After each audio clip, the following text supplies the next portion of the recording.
Hello everyone, नमस्कार। मैं रोहित कुमार अपने चैनल यूपी बोर्ड केमिस्ट्री में आप सभी का स्वागत करता हूं। और हम आज आर्थिक रूप से कमज़ोर सभी छात्र छात्राओं के लिए केमिस्ट्री प्रारंभ कर रहा हूं। और अधिक से अधिक हमारे चैनल को सब लोग सब्सक्राइब, शेयर, लाइक करें और जहां तक हो सके ये वीडियो उन सभी बच्चों के पास पहुंचना चाहिए जो आर्थिक रूप से कमज़ोर हैं, जो अभी कोचिंग नहीं ले पाते। चलिए देखते हैं हम लोग। तो 12th क्लास का यूपी बोर्ड 12th क्लास का केमिस्ट्री, जिसमें हम लोग आज पहला पार्ट शुरू कर रहे हैं और वो है ठोस अवस्था, सॉलिड स्टेट। बिल्कुल बेसिक से हम लोग सीखेंगे, यहाँ पर बिल्कुल बेसिक से सीखेंगे कि आज केमिस्ट्री मतलब ठोस अवस्था पीछे से रिकवर करेंगे हम लोग कि ठोस स्टेट जो है ना, हम लोग पीछे पढ़ चुके हैं। तो आज पीछे से देखेंगे बेसिक से कि जो ठोस पदार्थ होते हैं कैसे बनते हैं, उनका फॉर्मेशन कैसे होता है, और जो पदार्थ होता है तो पदार्थ क्या है, तो उनकी डेफिनेशन यहाँ पर लिखी हुई है। पदार्थ यानी कि द्रव्य, वे वस्तुएं जिनका द्रव्यमान हो तथा वह कुछ स्थान घेरती हो, पदार्थ या द्रव्य कहलाता है। ठीक है। इसका इनका वर्गीकरण किया गया है। तो पदार्थ की अवस्थाएं होती हैं, तो हम लोग देख रहे हैं कि अब पदार्थ की जो अवस्थाएं होती हैं वो काफ़ी होती हैं। ठीक है, लेकिन हम लोग जो देखते हैं वो मुख्यतः कितनी होती हैं। मुख्य अवस्थाएं जो हैं वो ठोस, द्रव और गैस। लेकिन ये ठोस, द्रव, गैस, इन्हें मुख्य अवस्थाएं क्यों कहते हैं? तो इन्हें मुख्य अवस्थाएं इसलिए कहा जाता है क्योंकि ये एनटीपी यानी कि normal temperature and pressure, normal temperature and pressure यानी कि हिंदी में सामान्य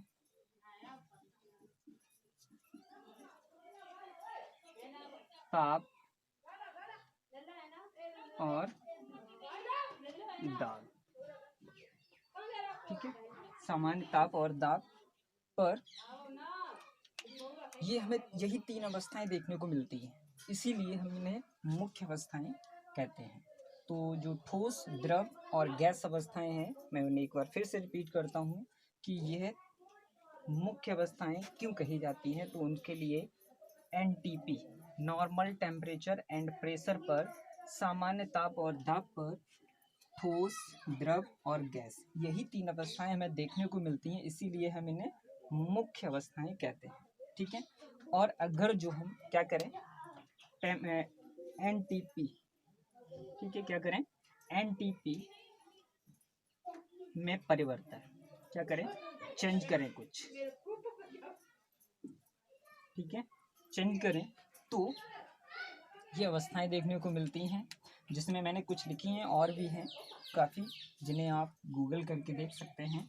तो उसमें प्लाज्मा, ठीक है, प्लाज्मा जो अवस्था होती है तो ये भी एनटीपी, ठीक है, इसके बारे में अभी और भी बात करेंगे। एनटीपी मतलब टेम्परेचर में वृद्धि करते हैं। ठीक है, इतनी वृद्धि करते हैं कि जब गैस, ठीक है, गैस इतनी वृद्धि करते जाएं कि गैस के जो अणु हैं उसके अंदर जो आयन होते हैं, ठीक है, जो आयन होते हैं वो रिलीज होने लगे।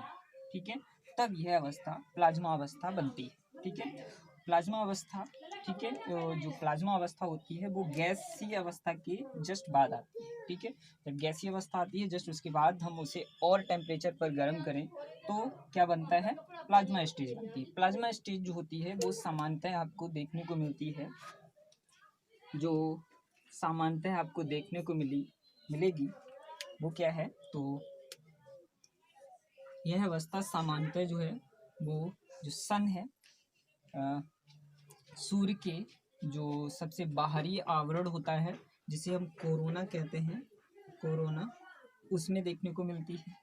ठीक है, कोरोना में देखने को मिलती है। ठीक है, दूसरा कहाँ देखने को मिलती है? दूसरा जो क्या कहते हैं, जब बरसात होती है तो जो बिजली कड़कती है, तो बिजली कड़कने जब बिजली नीचे उतरती है ना, तो उसके लिए एक माध्यम प्रदान करता है, तो वहाँ निकल देखने को मिलती है। तीसरी कहाँ को देखने को मिलती है? तो वो देखने को मिलेगी आपको, जो आप घर में 10 रुपए वाला, जो घर में 10 रुपए वाला बल्ब यूज करते हैं, उस बल्ब को जरा देखिए, उसके अंदर जो फिलामेंट है, जब वो जलते जलते जलते जलते उसमें आपको एक प्लाज्मा स्टेज देखने को मिलती है। ठीक है, तो अब थोड़ी सी बात करते हैं हम लोग बोस आइंस्टाइन, ये अवस्था क्या होती है। ठीक है, इसका फॉर्मेशन कैसे होता है, तो इसे हम हटा देते हैं। ठीक है, ठीक है, जो बोस आइंस्टाइन होता है, जो बोस आइंस्टाइन है, वो तत्व, जो तत्व के परमाणु होते हैं। ठीक है, जब उन्हें हम क्या करते हैं, -273.15 डिग्री सेल्सियस पर क्या करते हैं, ठंडा करते हैं। क्या करते हैं? ठंडा करते हैं। जैसे ही ठंडा करते हैं, तो ठंडा करने से होता क्या है कि इसके जो इस तत्व, मतलब किसी तत्व के जो आयन होते हैं या जो परमाणु होते हैं, जो परमाणु होते हैं, वो क्या करते हैं, संयोजित होकर एक सुपर परमाणु बना लेते हैं। क्या होते हैं? संयोजित होकर क्या बनाते हैं? एक सुपर एटम बनाते हैं, सुपर एटम का निर्माण करते हैं। ठीक है, तो सुपर एटम का निर्माण होता है, तो इसी अवस्था को क्या कहते हैं? बोस आइंस्टाइन कंडेंसेट कहते हैं।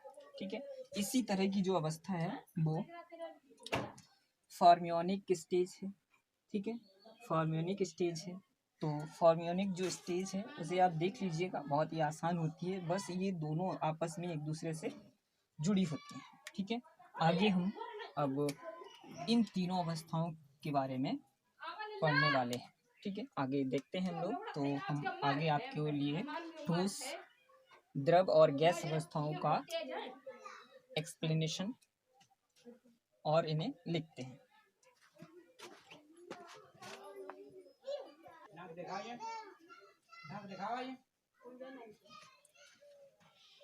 तो जो ठोस, द्रव, गैस, इनके लक्षण हैं जो, तो लक्षणों पे बात करते हैं। अणुओं की जो स्थिति होती है वो निश्चित होती है, किसमें? ठोस में। अनिश्चित क्यों होती है? क्योंकि जो ठोस होते हैं उसके अंदर परमाणु और आयन जो होते हैं वो निश्चित क्रम में व्यवस्थित होते हैं, इस कारण इनकी जो स्थिति बनती है वो निश्चित होती है। ठीक है, इसमें क्या होता है, इनकी स्थिति जो होती है वो अनिश्चित होती है। कैसी होती है? अनिश्चित होती है, अनिश्चित होती है। ठीक है, अनिश्चित होती है। अनिश्चित, अब इनकी अणुओं की स्थिति अनिश्चित क्यों होती है? तो क्योंकि इसमें परमाणु और आयनों की जो व्यवस्था होती है वो नियमित नहीं होती है, इसी कारण इसकी जो स्थिति है वो अनिश्चित हो गई है। इसमें भी क्या होता है? इसमें भी अनिश्चित होती है। इसमें भी क्या होता है? अनिश्चित होती है।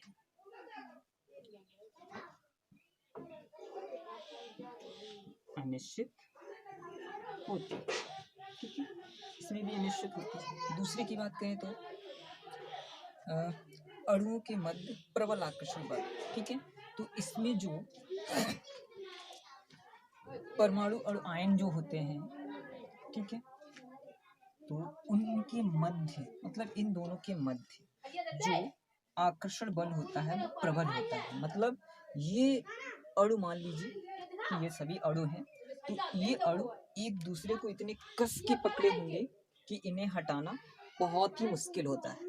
ठीक है, इसीलिए हम कह सकते हैं कि इनके मध्य जो आकर्षण है, मतलब जो खिंचाव है, वो बहुत अधिक है। इसीलिए कहते हैं कि इनके मध्य प्रबल आकर्षण बल होता है। ठीक है, तो इसीलिए ये अवस्था कैसी दिखती है, ठोस दिखती है।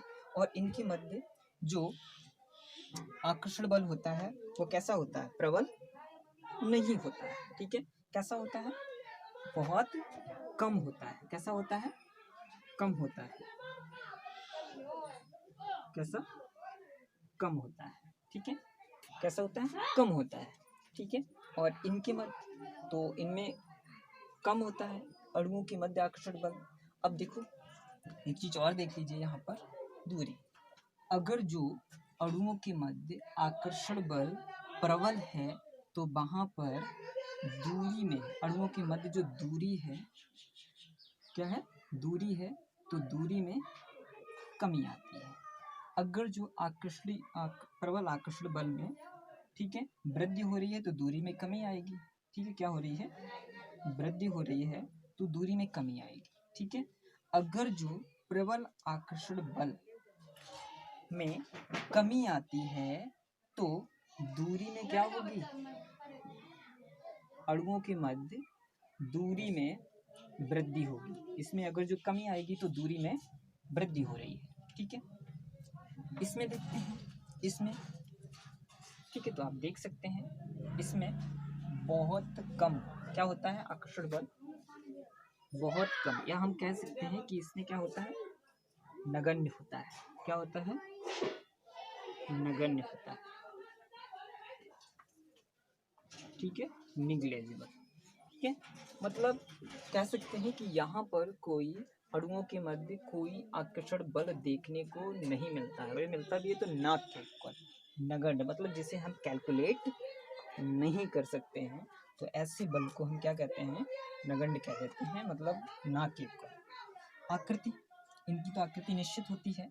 ठीक है, अब निश्चित क्यों होती है, क्योंकि इनमें हम 2 पॉइंट ऊपर पढ़ चुके, उसी आधार पर निश्चित कर सकते हैं कि इनमें जो आकृति होती है वो निश्चित क्यों होगी। तो निश्चित क्यों होती है, तो आपको दिख रहा है कि जो अणुओं के मध्य जो आकर्षण बल है उसके कारण इसकी निश्चित व्यवस्था है, उसके कारण इसकी आकृति क्या होती है, निश्चित हो जाती है। तो इसकी आकृति तो निश्चित हो गई है, इसकी आकृति क्या होती है, अनिश्चित होती है। क्या होती है, अनिश्चित होती है।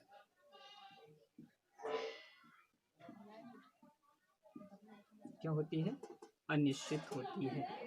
ठीक है, क्या होती है, अनिश्चित होती है। तो आप देख सकते हैं इसकी अगर जो अनिश्चित होती है तो इसकी क्या होगी, ऑब्वियस इसकी भी आकृति क्या होगी, अनिश्चित होती है।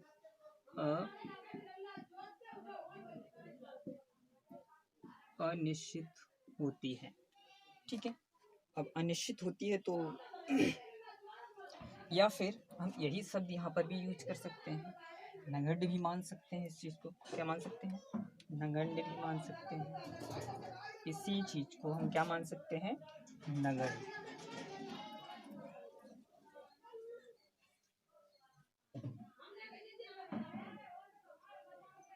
नगण्य, निग्लेजिबल। ठीक है, क्या मान सकते हैं, निग्लेजिबल, नगण्य मानते हैं। आयतन की बात करें तो आयतन जो होता है इनका, आयतन, अब इसका तो आयतन निश्चित होता है। ठीक है, तो तीनों पॉइंट आप बोल सकते हैं कि आयतन इसका निश्चित क्यों होता है। इसका क्या होता है, तो इसका आयतन क्या रहेगा, अनिश्चित रहता है। इसका आयतन जो वॉल्यूम होता है वो अनिश्चित होता है। क्या होता है, अनिश्चित रहता है। इसका क्या रहता है, इसका आयतन, ठीक है, इसका आयतन क्या होता है, निश्चित होता है, जबकि इसका आयतन क्या होता है, अनिश्चित होता है। क्या होता है, अनिश्चित होता है। क्या होता है, अनिश्चित होता है, अनिश्चित होता है। ठीक है, अब आप, ठीक है, आयतन की बात हो गई, तो आयतन जैसे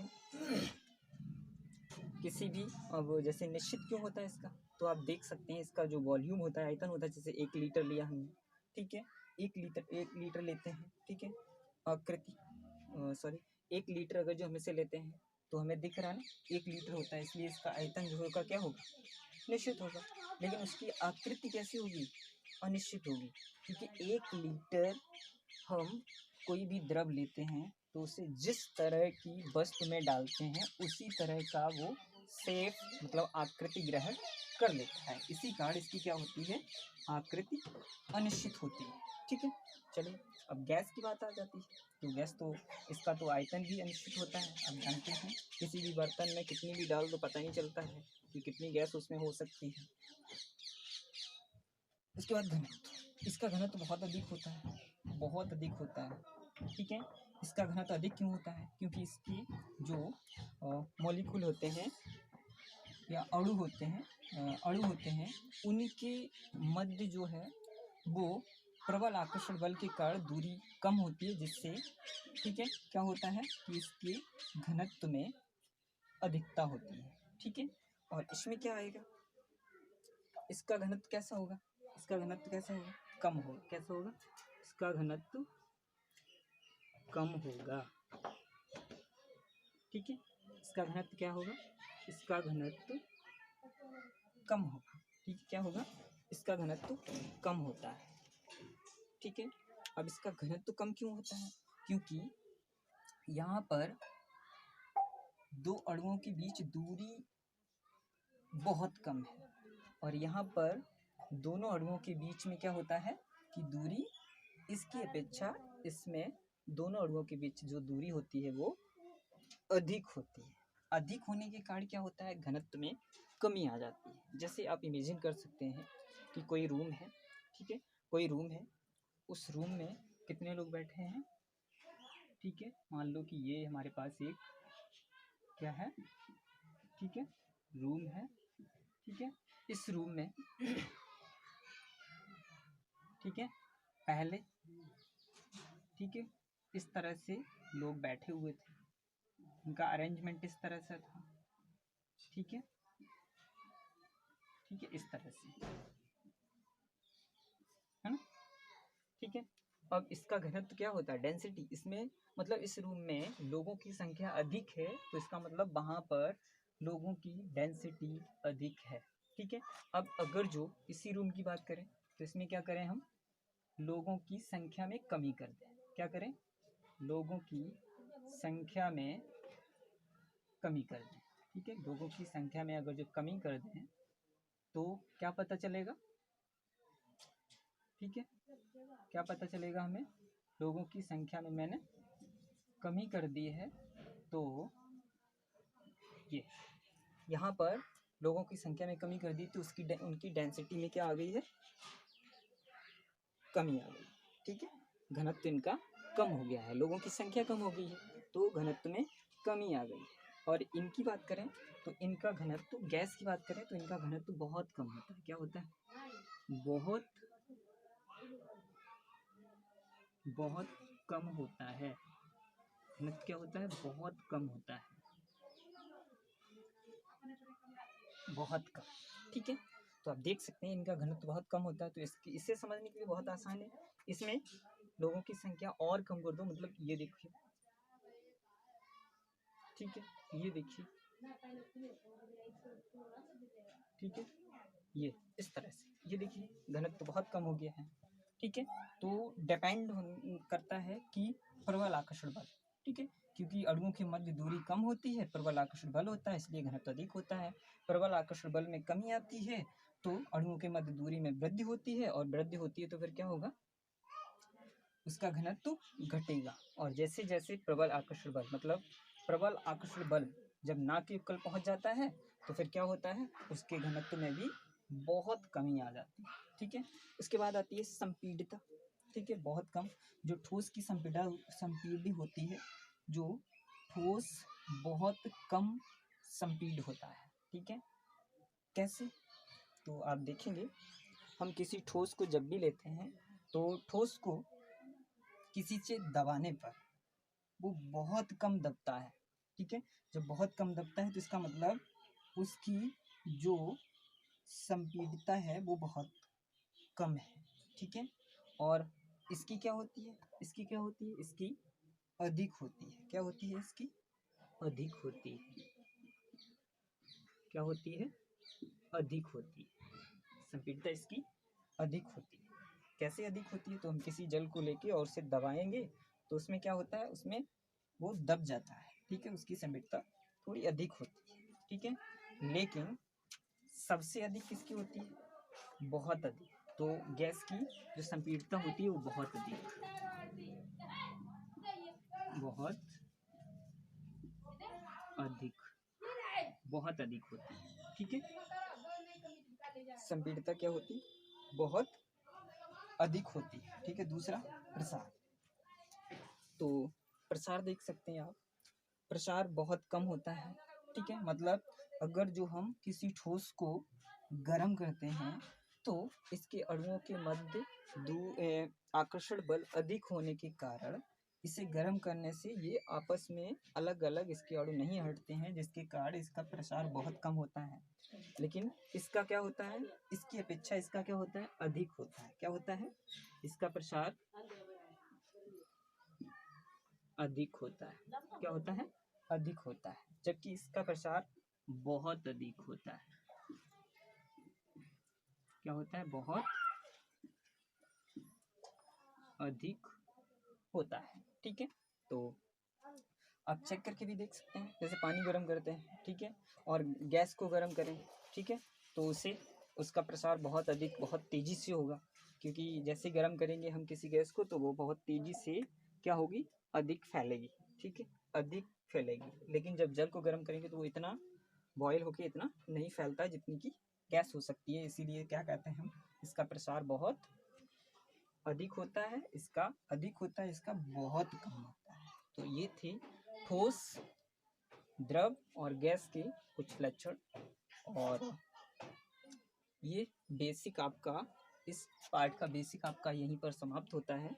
और इसके बाद हम लोग आगे स्टार्ट करेंगे क्लास 12 की केमिस्ट्री का ठोस अवस्था, ठीक है। तो इसकी बात करेंगे हम लोग आगे वीडियो में, और सभी से अनुरोध है कि इस चैनल को अधिक से अधिक शेयर, सब्सक्राइब और लाइक करें इस वीडियो को, और अधिक से अधिक इसे शेयर करें, जिससे कि आर्थिक रूप से कमज़ोर बच्चों तक यह वीडियो पहुंच सके।